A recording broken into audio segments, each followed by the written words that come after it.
నల్గొండ జిల్లాలో జరిగిన ఘోర రోడ్డు ప్రమాదంలో మృతి చెందిన వారి కుటుంబాలను మంత్రి జగదీష్ రెడ్డి, శాసన మండలి చైర్మన్ గుత్తా సుఖేందర్ రెడ్డి, టీపీసీసీ అధ్యక్షుడు ఎంపీ ఉత్తమ్ కుమార్ రెడ్డి, ఎమ్మెల్యే రవీంద్ర కుమార్ పరామర్శించి ఓదార్చారు. దేవరకొండ ఆసుపత్రిలో మార్చురీలో ఉన్న మృతదేహాలను వారు పరిశీలించారు. మృతదేహాలకు వైద్యులు పోస్టుమార్టం పూర్తి చేశారు. బంధువుల రోదనలతో దేవరకొండ ఆసుపత్రి మిన్నంటింది. మరోవైపు మృతుల కుటుంబాలకు ఎక్స్ గ్రేషియా చెల్లించి ఆదుకోవాలని మార్చురీ వద్ద బీజేవైఎం ఆధ్వర్యంలో ఆందోళన చేపట్టారు.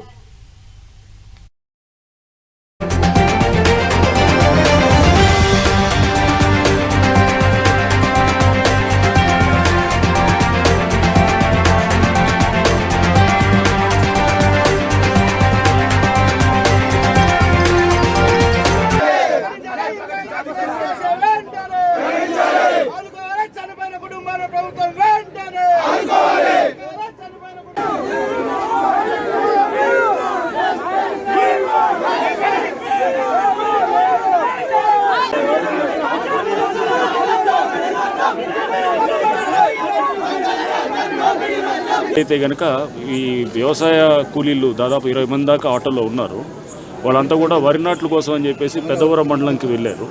వెళ్ళి అక్కడ వరి నాట్లు వేసి వాళ్ళంతా ఇక్కడ చింతబావి, దేవరకొండ మండలంలో చింతబావి గ్రామ వాస్తవ్యులు వాళ్ళంతా కూడా ఇక్కడి నుంచి ఆటోని ఎంగేజ్ చేసుకొని చింతబావి నుంచి వాళ్ళు వెళ్ళి వరి నాట్లు వేసి మళ్ళీ వెనక్కి వస్తున్న క్రమంలో సాయంత్రం అరౌండ్ 6:20 ఆ టైంలో ఇది కరెక్ట్గా అంగడిపేట జంక్షన్ దగ్గర ఈ లారీ ఏదైతే ఓవర్టేక్ చేస్తుందో దాని ముందున్నటువంటి వెహికల్ని ఓవర్టేక్ చేస్తున్న క్రమంలో ఎదురుగా వస్తున్న ఆటోని గమనించలేదు. వాళ్ళు గమనించకుండా అది కరెక్ట్గా ఆటోని వాళ్ళు కొట్టడం అనేది అంటే హిట్ అవ్వడంతో మనకి యాక్సిడెంట్ జరిగింది. సో దీంట్లో మేము ఇది అంటే దాదాపు మనకి ఇప్పుడు 6 ఆడవాళ్ళు అండ్ అట్లనే డ్రైవర్ కూడా మగ వ్యక్తి అతను కూడా చనిపోవడం జరిగింది. మొత్తం 7 చనిపోయారు. సో మనం డ్రైవర్ని వాళ్ళని కూడా బ్రెత్ అనలైజర్ టెస్ట్ కూడా చేశాము.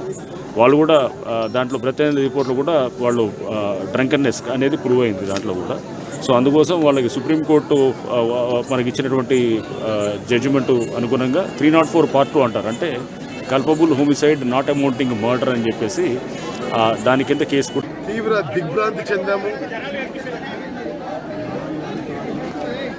పిఏపల్లి మండలంలో నిరుపేద వ్యవసాయ కూలీలు, యాదవ్ కమ్యూనిటీకి చెందిన నిరుపేద కూలీలు ఒక ఆటోలో ఓవర్లోడ్ అయి 20-21 మంది ఒక ఆటోలో ప్రయాణిస్తుండగా ఎదురుగా వాహనం ఢీకొని మరి ఇప్పుడు 9 మంది చనిపోయారు. మరికొన్ని మందికి తీవ్ర గాయాలు అయినాయి. మరి ఆ కుటుంబాలకి మా ప్రగాఢ సంతాపం, సానుభూతి, అన్ని విధాలుగా మా సహాయం ఉంటుందని చెప్పి మనవి చేస్తాం. రాష్ట్ర ప్రభుత్వం వెంటనే చనిపోయిన కుటుంబాలకి 20 లక్షల రూపాయలు ఎక్స్ గ్రేషియా ఇవ్వాలని మేము డిమాండ్ చేస్తున్నాం. అదేవిధంగా దెబ్బలు తగిలిన వాళ్ళకి ఆటో ప్రమాదంలో చనిపోయినటువంటి 9 మంది కుటుంబాలకు ప్రగాఢమైనటువంటి సంతాపాన్ని తెలియజేస్తున్నాం. దాదాపు 11 మంది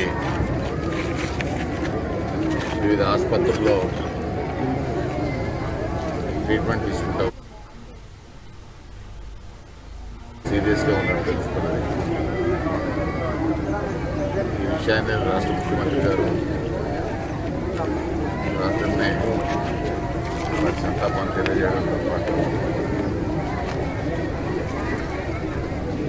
మా స్థానిక శాసనసభ్యులు రవీంద్ర కుమార్